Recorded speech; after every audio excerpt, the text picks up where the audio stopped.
So, the master plan.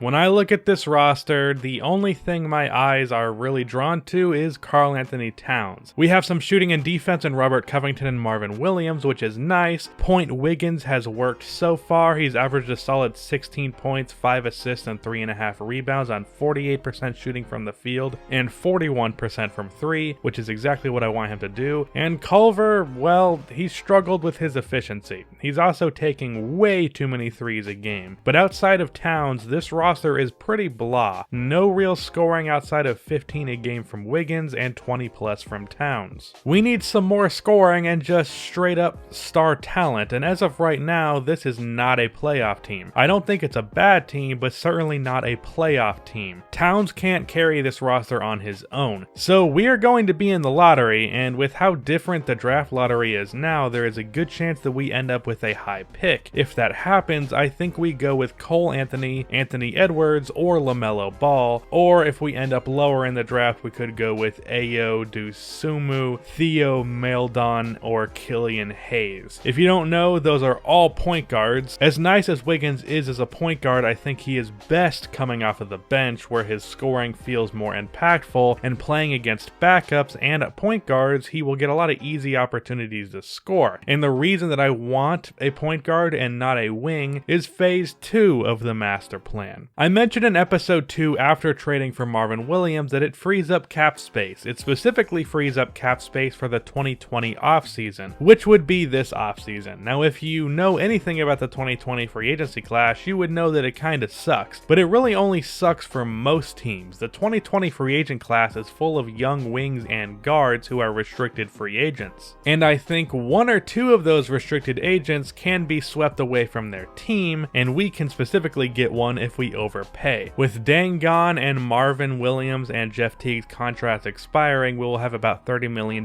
in cap space, and if we trade Jake Layman, that will free 4 more up, which is $34 million in cap. And after signing whatever rookie we draft, we should have about 25 to 30-ish, and with that money, we can offer pretty much a max to some of these players, and we can sign whoever is on a team that isn't willing to match. The 2 main guys that I am looking at are Jaylen Brown and Buddy Hield, and then after that, there is Brandon Ingram. Now, as for who I am most interested in, it's Jaylen Brown. For one, I think Buddy Hield is great, but he will be 27 by the offseason. I would be signing a guy in his prime, not a young player. Brown will be only turning 24 in the first month of the 2020-21 season, so there is the age factor, then there is the defense factor. Brown is a good defender with potential to become elite, while Hield is pretty mediocre. Offensively, Hield is far more along, being one of the best shooters in the NBA, with some creating ability as well, but I would argue within 2 seasons, Brown could be just as good on offense as Buddy Hield, while being much better on defense. And what is most important is I think the Celtics are way more likely to let Jaylen Brown go than the Kings are to let Hield go. While I think Brown has more potential, Hield is both currently better, and the Kings need him more. Buddy Hield is the Kings' #1 scoring option. Brown is currently 6th in scoring for the Celtics, and in the past, he has always been the 3rd or 4th scoring option. He was the 6th in the pecking order in the 2018-19 season. And with Brown not being as important to the Boston Celtics' success, and the Celtics already being swamped with salary, I think if we offered him $24 to $28 million a year, it will be tough for the Celtics to match it. If they do, they will get locked into him, Jason Tatum the year after, as well as Kemba Walker, who would all be making over $100 million